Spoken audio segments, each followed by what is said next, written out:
Hey everyone, previously I had reviewed the Viture 1 XR glasses, which I really enjoyed.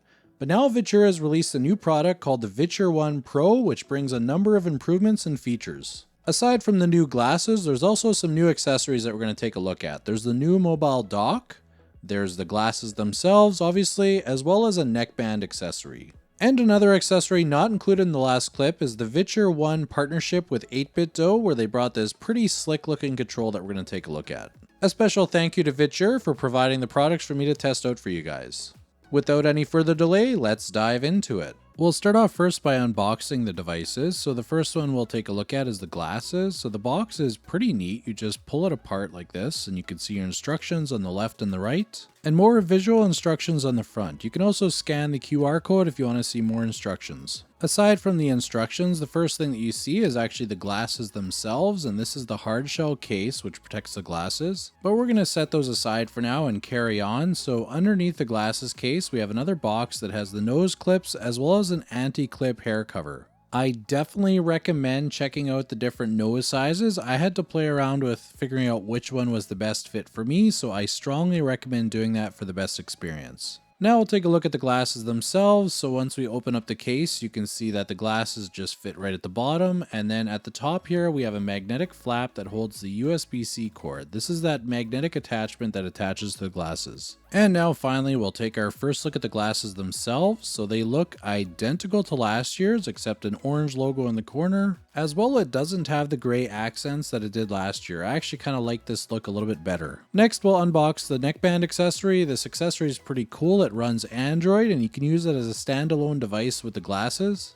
The first thing that you're going to see when you unbox is actually a storage pouch. So this is so you can store them away when you're not using them. And then we have some instructions on the top lid here. There's also a case that you can get for the neckband. I don't have it, so I can't show it to you guys, but you can find it on Viture's website if you're interested. The glasses themselves unfold, and then you can use these controls on the side to navigate the menus, and you can plug it directly into your glasses. It has a built-in battery so that it can run independently of any other device. I found this accessory to work best when I'm lounging on the couch, just kind of chilling out, plug into the glasses. Don't need to have your phone or any computer plugged in. It's just good to go as it is. And the last thing in the box here is a smaller box that has the instruction manuals as well as a USB-C cord. Now we'll take a look at the mobile dock. It's very similar to last year's, except now we have some orange accents as far as the design. If you look at the front, we have the same I/O as we did last year, and overall it functions exactly the same. It was missed in the recording, but the other accessories in the box is a USB-C cable, as well as the instruction manual. We'll take a closer look at the dock a little bit later in the video. And our last item to unbox is the 8BitDo Viture Edition Bluetooth controller. So let's take a look. When we open it up, we're greeted with some instruction manuals. And then when we pull out the cardboard, which houses the controller, we have a USB-C to USB-A connector to plug in your controller. And then the controller. We'll take a closer look at it later, but at first pickup, it looks pretty sleek and it feels fairly comfortable in the hand. Now that we've got everything unboxed, let's take a closer look at the glasses. If you were to put the Viture 1 and Viture 1 Pro side by side, you probably couldn't tell the difference. Thankfully in this case though, it's not what you see on the outside, but what you see when you're wearing them. So some things are the same and some things have been updated. Let's take a look at the full specs and then we'll go over what's changed. For the specs that both have in common, they have a Sony micro OLED display ×2, one for each eye at 1080p. They have Harman-tuned audio for the speakers. There's electrochromatic film that darkens the lenses. Myopia adjustments, this is the dials that you can find at the top of the glasses. A magnetic snap-on connector, and 78 grams total weight. Now for what's been improved, we have a 120Hz refresh rate up from 60. We have a 10% larger field of view, which is described as 135 inch at 3 meters away. We have improved electrochromatic film as well as improved myopia adjustments. And lastly, the display is brighter. They say up to 120% brighter at 4000 nit. All of these changes definitely make it a superior pair of glasses compared to the Viture 1, but I wouldn't say that you have to go and upgrade if you already have the Viture 1. It's still a solid set of glasses. But if you haven't bought a pair of glasses yet, I would definitely recommend the Pro over the ones to get all those extra features. There's a few things that you can do to get the best viewing experience with the glasses. The first one is adjusting the myopia settings to find what fits best for you. I find that if there's any kind of blur on the corners, I adjust these settings and it tends to get better. The next thing you can do that's very important is to pick the correct nose pad, and sometimes you might have to bend it out. Like with the one I have, I've actually bent it outward to get it to fit. This really does make a difference on where the glasses sit on your face, which also impacts where you're actually going to be able to see the screen. Also, when you're looking at the glasses, I find that you have to have it tilted down slightly, like you don't look straight forward, you kind of look at a bit of an angle, so make sure that you have a nose pad that supports that. And lastly, make sure to take advantage of the electrochromic film, press a button and you can get a very dark display. It's definitely one of the glass's best features. Also, on the handle you can adjust the brightness and volume, so make sure that you use those as well rather than having to reach for your phone. If you're wondering about compatibility for these glasses, they've worked on every single handheld that I've tried, and I've tried a lot. If you want to mirror your display, all you need to do is plug in the USB-C cable and you're good to go. If you want to take advantage of more features, you can get the Spacewalker app for iOS or Android, or you can get some enhanced features on Mac OS. I mostly use my glasses for an external monitor, so I haven't played with these features too much, but if you get a pair, definitely check it out. Most of my use is through USB-C, sometimes on my handheld PC, sometimes on my phone, but sometimes I'll connect with the neckband or to demo for you guys. I'm actually going to use the mobile dock and connect my Nintendo Switch. I did this on the Viture 1 and I want to use it again and also show you what it looks like now on the Viture 1 Pro. This should give you a simulation of what the screen size looks like. I sat really still and looked at my monitor to kind of gauge what size the actual screen was from the Vitures, and this is what I got for the Viture 1. And this is what it roughly looks like with the Viture 1 Pro. There's about a 10% increase in overall field of view.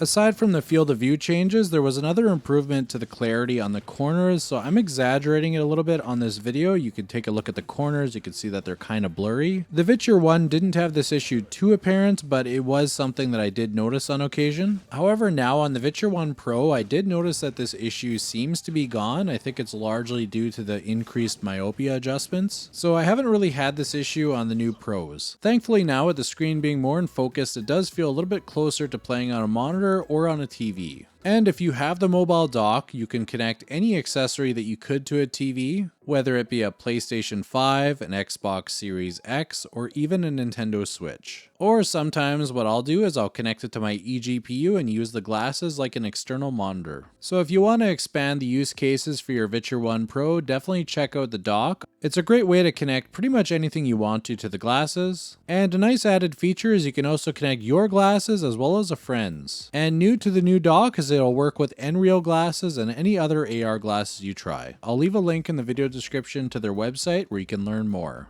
The next accessory that I wanted to briefly touch on was their neckband accessory. So this is something that you don't need your phone for, you don't need your handheld computer, it's just a standalone device. It runs Android, you could stream your games to it, you could watch YouTube, Netflix, pretty much whatever you would like. Most of the time when I'm using this, I'm just lounging around watching YouTube, Netflix, Crunchyroll, or any other kind of video. The nice thing about these is that they connect directly to the glasses. You don't need anything else. It has a built-in battery, so that'll take care of all the power that you need to run it. It does, however, have a fan inside, so you will hear that on occasion. And you have all these buttons on the left to navigate the interface. It does run Android as mentioned before, so you can download different apps to use on it. And as usual, I'll leave a link in the description. Feel free to check it out if you want to learn more about this product. And the last accessory to cover is this slick looking controller from 8BitDo and Viture. It has a smoky black transparent look, which I really like, as well as orange accents on the joysticks. Honestly, it really reminds me of that special edition OLED Steam Deck. And although looks are really nice, it really comes down to how does a controller actually perform and how does it feel in the hand.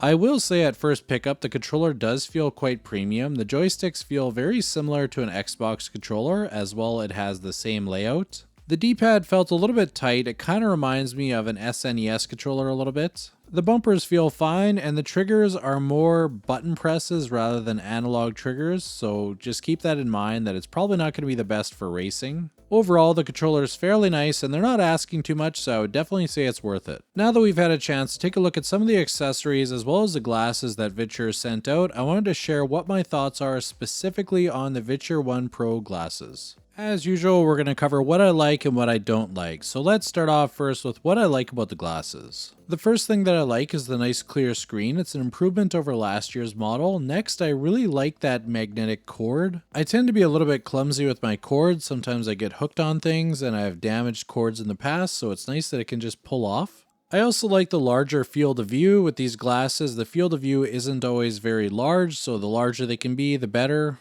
The electrochromic film is a very nice feature. It's nice to be able to just press a button to darken the screen. You don't have to put a lens cover on. Next, I really like the 120Hz screen. That's a nice improvement from the 60Hz that we had in the previous model. And lastly, the aesthetics themselves. I do think the glasses look very nice. I have a pair of Ray-Bans personally, so I do like the design. Now on to the things that can be improved. Really, I just have two things that are kind of related that I would say it could be improved. And the first one is the nose pads. I found that I had to do quite a bit of adjusting. And with these adjustments, it's mostly to get it to sit correctly because the screen sits fairly low, so you have to have it where it's just sit just right on your face so you can see the full picture. This is something that I hope that they really fix on the next model. This is really my only critique of this device. And if that was sorted out, it would honestly be just the ideal XR glasses for me. So after going over what I like, what can be improved, what's my recommendation? Well, I would say that if you're in the market for a pair of XR glasses, I think the Viture One Pro is honestly a solid option.